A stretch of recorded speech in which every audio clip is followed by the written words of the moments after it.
This isn't super intense, but it scared the shit out of me. So this happened about 7 or 8 months ago. I live in Orlando in an apartment with my fiance and best friend. At the time of this incident, my best friend's boyfriend was also living with us. The apartment complex is really wonderful considering we are all young 20-somethings working in the theme park industry. We were absolutely head over heels that we landed the place. A little context. The Orlando/Kissimmee area can be rough, particularly concerning sex trafficking, and as such, I've always tried to take extra care when traveling alone, especially at night. But I never considered that I would be in danger living on the 3rd floor in my gated apartment complex. Naive me, I realize now. The day the event takes place, I worked a very early shift. It was opening week of Galaxy's Edge, so I was clocking in as early as 3 a.m., which sucked, but it also meant I got to be home by noon or 1, which I loved. I got home, got comfy, turned on something in the living room and relaxed on the couch, eventually drifting off into a nap. That's when I heard the knocking, but it wasn't polite neighbor knocking, it was banging.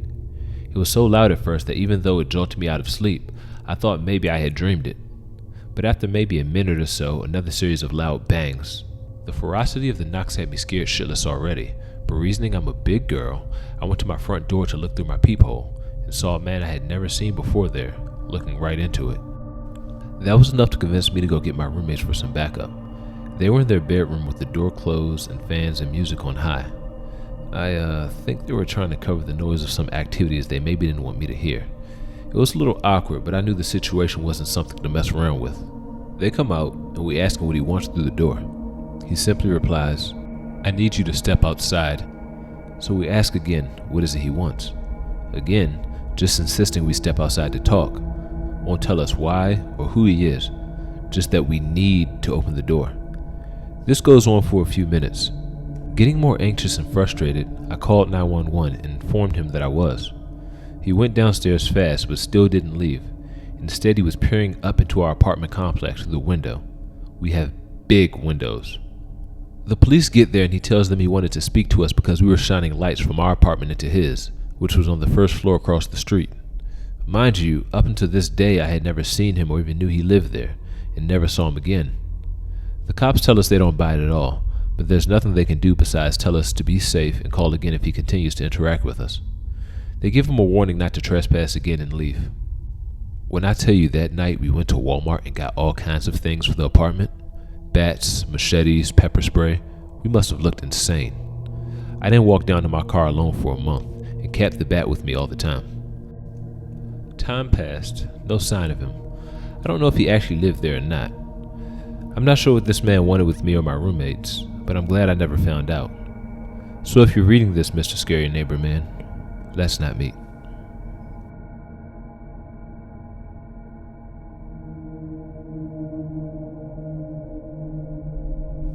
Being home under quarantine has me thinking about all the weird things that have happened to me over the years. This happened in either my junior or senior year of college. It was a Friday night and I was bored. I didn't feel like hanging out with my roommates and my boyfriend was out with his friends, so I decided to drive to the local Barnes & Nobles and browse the books and magazines. I've been a bookworm my whole life and hanging out at the bookstore has always been one of my favorite things to do. I've been there maybe an hour and I was in the sci-fi section deciding which Octavia Butler book I wanted to read next, and I noticed a guy staring at me from the opposite end of the aisle. He had a creepy vibe to him. His aura and the way he was staring gave me the heebie-jeebies, but I decided to ignore him, hoping he'd get bored and go away. At that moment, my mom called me on my cell and asked where I was and what I was doing, basically checking up on me as moms are prone to do. I told her where I was and there was a strange guy making me uncomfortable. Normally I wouldn't have told her this because my mom is very overprotective and gets worked up about me being safe, which I understand and I'm thankful for, but she's a lot. So in that moment I must have been nervous to share that with her, knowing she'd be riled up, which of course she was. I told her I was moving aisles and she wanted me to stay on the phone so she'd know what was happening. I moved aisles and the guy moved aisles as well. This happened a few times and I was finally done with his weirdness. I told my mom I was leaving and she suggested I tell the manager about him. I told her no, I was parked close and I just wanted to leave and I'd call when I got home. Reluctantly, she said okay and we hung up. I decided to check out the magazines before leaving, so I migrated in that direction and a few minutes later here comes old Creepy. Suddenly, I hear a woman talking on the store intercom and I realized I was paged and was asked to come to the front of the store. They literally said my first and last name. Please report to customer service. What the hell? I thought. This night is getting weirder and weirder. Once I got there, the manager told me my mom had called and told them that there was a man stalking me. Leave it to my mom. I was kind of embarrassed because I didn't want to make a big deal of it, but I truly was freaked out. I told the manager and she said, "Oh, that's so-and-so. He's here a lot. He's totally harmless." That irritated me. Harmless or not, following and staring at someone for over an hour in a store isn't cool. She said my mom asked if someone could escort me to my car and did I want that. I said yes, and she asked security to walk me out. The security guard was nice and said I did the right thing, and I felt better. He waited till I got to my car and I headed home.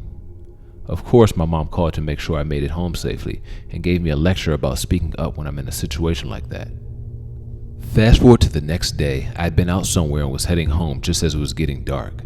I pulled up in the driveway and there was the guy from the bookstore, standing in front of my house waving at me. I was freaked the fuck out, backed out, and immediately drove to my boyfriend's house and told him what happened. Obviously, he had followed me from the bookstore to my house, which was terrifying. My boyfriend drove with me back to my house, but of course the guy was long gone. Or maybe watching out of sight. My boyfriend stayed for a couple of days, but the stalker didn't reappear. Shortly after that, I started seeing the stalker around town, at the grocery store a couple of times, and also at the laundromat. Prior to the night at the bookstore, I had never seen dude in my life, so it was weird that he started popping up all over the place. He didn't say anything to me, but he would just wave. I didn't know what to do. I had no evidence that he was stalking me. He hadn't harmed me physically, and I didn't even know who he was. My boyfriend started staying at my place more. He was a pretty mellow guy, but looked intimidating, about 6'4" and maybe around 250 pounds. And just as suddenly as the stalker appeared, he disappeared and I never saw him again. I guess my boyfriend scared him off. Thank goodness.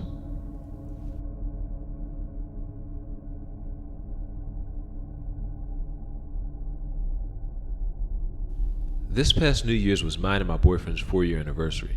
We typically don't do much, so this year we decided to make it special by planning a romantic getaway. At the time, the two of us were living in Seattle and wanted to rent a cabin in a snowy small town for the weekend. We found a cabin on Airbnb with a hot tub and we were sold. The cabin was, of course, the last house on the road. To get to it, you had to drive down a small removed private road that ended in a roundabout. Off the roundabout was a long uphill driveway leading up to our cabin. We got to the cabin and it was snowy and beautiful. The cabin itself sat on top of a garage and you needed to take the stairs on the back side of the property to get to the front door. When we got inside, there was a booklet with all of the cabin's info outlined. The book said that during the snowy season, don't be surprised if their contracted snowplower showed up to clear off the driveway. Okay, sounds good. We unpacked and realized that there was no service on either of our phones, but the booklet told us there was a landline in the cabin if we needed anything. We spent the first night by the fire playing board games and drinking wine. The weekend was exactly what we needed. We planned to spend the next day in town, and that night I had booked us a reservation for a nice dinner. We were gone almost all day, only returning briefly to get dressed up to enjoy some good food. Dinner was great, and we were excited to head back to the cabin for some champagne hot tubbing. While at dinner, the temperature had dropped and it snowed for the first time that day, coating everything in a fresh layer of powder. We drove down the private road and got to the driveway. At that point, my boyfriend stopped the car, headlights shining in front, and asked if I noticed the new tire tracks. I looked at the driveway, hoping to quickly disregard the new tire tracks, but there they were. Immediately, we remembered that the snowplowers could have stopped by. But the issue was we saw the tire tracks because of the snow, and who plows in the dark? We also knew that once we were at the cabin, we had no service on our cell phones, so we figured we would head back into town and message our Airbnb hosts and ask them if one of their friends had stopped by the apartments. We waited for a while in town for a reply from our host, but didn't hear back. We could have called, but at that point it was past 10 and we didn't want to be bad guests. We figured we blew the whole thing out of proportion and might as well head back to the cabin. After all, I'm big into true crime, spooky subreddits, and horror movies, so I was probably just psyching myself out. My boyfriend drove us back, and this time we actually drove up the driveway. Towards the top of the hill part of the driveway, I noticed something. My stomach dropped as I noticed footprints on the property. We backed down the driveway and took a closer look to see if there were more footprints. From what it looked like, someone had drove up the driveway, reversed down, parked, and then got out of the car and walked onto the property. Since we had now also driven on the tracks, we couldn't find where the footprints ended. The property was quite large with tons of trees and brush, and we knew that these footprints could go anywhere. The moment we saw footprints, we decided to call the police. We figured it was better safe than sorry. We would just have the officer go into the property with us to check everything out. We drove down the road till we got service, called the police, and we waited for their arrival. The policeman showed up and we followed him onto the property. The police officer scanned the property and determined there was no one out there. Obviously, we were a little shaken up and a lot embarrassed. We thanked the officer as he left. Needless to say, neither of us wanted to sit in the hot tub in the dark woods after what had just happened. Instead, we locked the doors and watched a movie, champagneless. We were both tired from the day and passed out pretty quickly. At 3 a.m., we both woke up on the couch with the TV on and all the lights, laughing about how the night didn't turn out as planned. As my boyfriend went to brush his teeth, we heard a noise. It sounded mechanical and only lasted a few seconds. We looked at each other and froze. The garage door. There are very few reasons that someone would need to open the garage door of a guest-occupied Airbnb at 3 in the morning. Like I said, we woke up to all our lights on and the cabin had lots of windows. We knew that if someone was outside, they knew we were there and they could see us. I immediately grabbed the landline and dialed 911. We sat crouched in the Airbnb praying for the police to arrive. We knew that whoever had made those tracks was still on the property and this time they were making noise. As I sat talking to the operator, we heard a bang on our balcony as if someone threw something up onto it. I was losing my absolute shit when the operator told me the police were nearby. All of a sudden, they were there. We saw the police lights and watched them search the property. Soon we heard banging on the door. It was the police. We were okay. At the door were two policemen, one in front of us and one a little behind, kicking around snow and looking at the ground. I immediately noticed the police officer in the back as the officer that did the initial check on the property. The police officer told us that not only was the garage door shut, but it was locked. And again, there was no signs of someone on the property. We discussed leaving, but the police officer said the road conditions were too dangerous that time of night. I looked at the police officer who had to come out to the property twice and felt I had deeply disappointed him. My boyfriend and I went back inside, again locking all the doors and tried to sleep. The next day we were leaving, and while we survived the night, I didn't feel right in the cabin anymore. It was forever the spooky cabin in my head, and I wanted to leave. As we packed, we heard the same noise we heard at 3 a.m. Oh, it was the heater.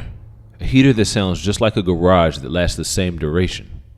My boyfriend looked at me and immediately said, "You need to give up on your murder shows," and walked away. As if.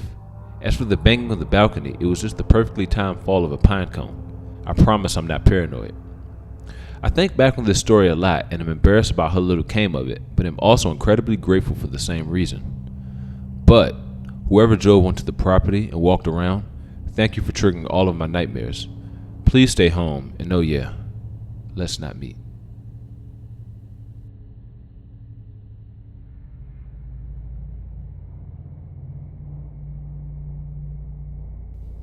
For a bit of background, I live in a rural area. Not too rural where the nearest house is a mile away, but definitely the back roads of a small town. My house lies on a 6-acre plot that was half cut grass, half forest, and had a pond. We shared a long curvy driveway with two other neighbors on a hill, and that was pretty much it. It was late last summer and I got the whole house to myself for most of the day and well into the night. My mom and two brothers were in Utah to visit our sister in college. My dad was working late and my little sister was at a marching band competition. My little sister and I stayed behind because we both had youth camp that began 2 weeks before the trip to Utah was going to be over. Anyways, it was around 10 p.m. and I was just hanging out in the living room where the computer was located watching YouTube.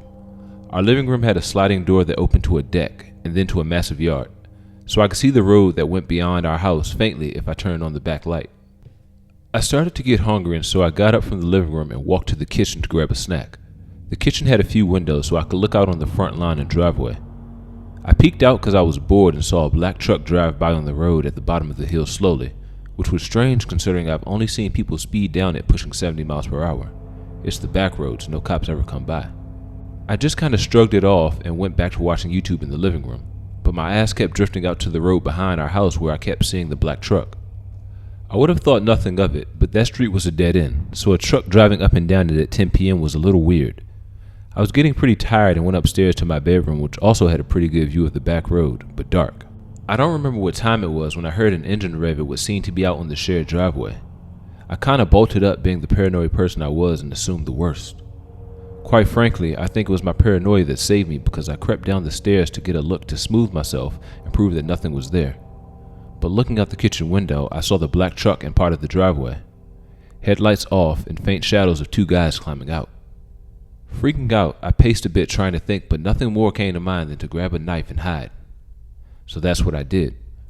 I hid behind a corner next to the door and heard two knocks. Once they faded away, I heard the door handle begin to jiggle. I took a deep breath and yelled out, "I have a weapon, get the fuck away from my house or I'll use it." It was so loud I probably woke up both the neighbors by the simple volume of it. A moment later I heard the faintest, "Oh shit," and then soon after, the sound of tires quickly going down the dirt driveway and faded away. I was so scared I was shaking, but around midnight my dad finally came home with my little sister who got first place, props to her, and I didn't speak anything of it. Most people trying to break in will run off when they find out someone is still home, so making any noise will raise your chances to avoid a robbery.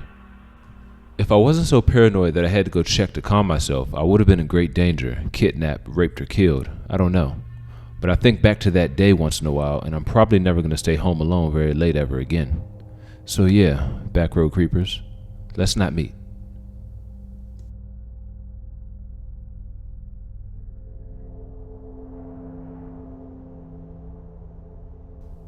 This happened last year, a few days before New Year's Day. I had planned to stay the night at the beach with two other female friends. I arrived a little later when the bonfire had already started. We were having some beers when around 11 p.m. an RV came and parked right next to us. So you can have a mental image, we were parked about 100 feet from the entrance of our beach access.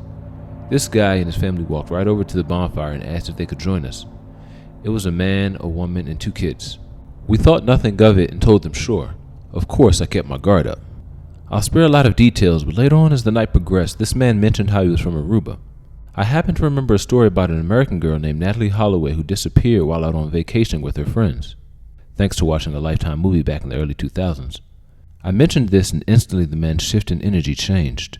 He started mentioning how he was a person of interest at one point for her disappearance. He said his name was Mr. Pink and that he ran a photo business back in Aruba. He started getting a little more worked up when talking about the role everyone thought he played. He said family and friends started distancing themselves from him.